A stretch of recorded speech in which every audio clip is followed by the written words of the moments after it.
আচ্ছা, মেসির প্রথম গোলটা আপনারা একবার কল্পনা করছেন যে এই যে এটা হচ্ছে রদ্রিগো দি পল। এখানে আলজেরিয়ার তিনটা ম্যান দাঁড়ায় আছে, যেখানে একটা ম্যান থাকলে আসলে পাস দেওয়া কঠিন, সেখানে আবার এখানে তিনটা টোটাল, মানে মোটামুটি এইটুক জায়গার মধ্যে 6টা আলজেরিয়ান প্লেয়ার। এই যে আমাদের লিওনেল মেসি, এখন ডিপল থেকে বলটা লিওনেল মেসির কাছে যাবে এবং লিওনেল মেসি এখান থেকে লিটারেলি গোলটা করবে। তো এই জিনিসটা আমার মনে হয় আর্জেন্টিনার টিমে সম্ভব এই কারণেই যে আর্জেন্টিনার প্লেয়াররা জানে একে অপরের মুভমেন্ট কি হইতে পারে। এই জায়গা থেকে কিভাবে পাঁচটা ডিপল দেয় আপনি জাস্ট একটু ঠান্ডা মাথায় দেখেন। এই যে ডিপল রেডি করতেছে বলটা, হ্যাঁ, এখনও মেসি মুভ করে নাই, মেসি এখনও মুভ করে নাই, সেম পজিশনে আছে। এই প্লেয়াররাও প্রস্তুত একদম ফুল, দেখেন তাদের অ্যাটেন্টিভ তারা। এই জায়গাতেও প্লেয়াররা প্রস্তুত। এই জায়গাতে ডিপল এই যে বলটা ছাড়ছে, এই প্লেয়াররা এখন পর্যন্ত দেখেন আপনার হচ্ছে এরা ইয়েও করতে পারে নাই, মানে বুঝে উঠতে পারে নাই যে এই জায়গা থেকে বলটা ভার্টিক্যালি মানে এইভাবে দেবে। ইউজুয়ালি এইখানে দেয়, এইখানে দিতে পারে, এইভাবে আপনি ফুটবল খেলতে দেবেন, কিন্তু এইভাবে ভার্টিক্যালি কয়টা বল যায়, এইভাবে বল গেলে বল লুজ করার একটা চান্স থাকে। কিন্তু এই যে এই জায়গাতেই প্রোগ্রেসিভ পাস, এইটাকেই আমরা বলি হচ্ছে প্রোগ্রেসিভ পাস, এই জিনিসটাই ডিপল করে দেখাইছে। ইন্টার মায়ামিতে খেলা মেসি এবং ইন্টার মায়ামিতে খেলা ডিপল, তাদের কম্বিনেশনটাই আসলে এই গোলের মেইন কারিগর।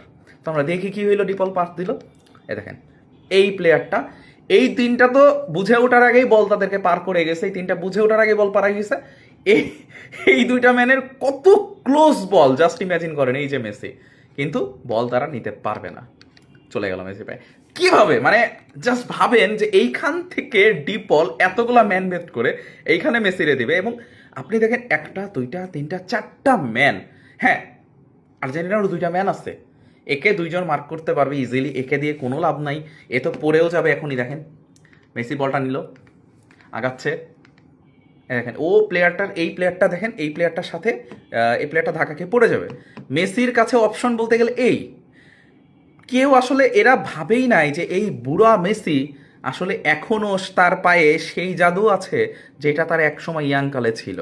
এই জন্য তারা কেউ ক্লোজ ডাউনও মেসিকে করে নাই, তারা চিন্তা করতেছে এই দুইটাকে আগে মার্ক করি, মেসি আর একা কি করতে পারবে। দেন কি হইলো তারপর দেখেন, এই যে এখন ওরা দেখছে যে আচ্ছা এই প্লেয়ার তো পড়েই গেছে, এ তো বাদ, আউট অফ দ্য গেম।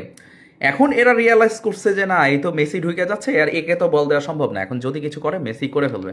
দেন তারা যে কিছু বুঝে উঠবে যে মেসিকে একটু ক্লোজ রেঞ্জ, মানে মেসিকে বেশি কাছে চলে আসছে, মেসি আটকায়, ওই জায়গাতে অলরেডি মেসি শট করে দিছে এবং শটটা শুধু শট না, একদম সোজা গোল, বুম।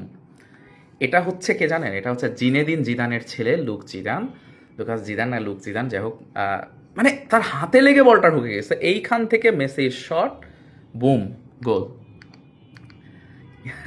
তো এইটা হচ্ছে কম্বিনেশন, এইটাই আমি বলি যে অন্য দল থেকে আর্জেন্টিনা একদমই ডিফারেন্ট এই একটা জায়গাতেই, যে এই প্লেয়াররা জানে কখন কার মুভমেন্ট, কোথায় কে থাকতে পারে, কখন কার মুভমেন্ট কি হবে এবং কিভাবে আসলে নিজের দলের প্লেয়ারকে খুঁজে পেতে পারবেন। ইন্টার মিয়ামিতে খেলা লিওনেল মেসি এবং ডিপল, তারা দুইজনের যে কম্বিনেশন সেটা এই গোলে একদম ক্লিয়ারলি ভিজিবল।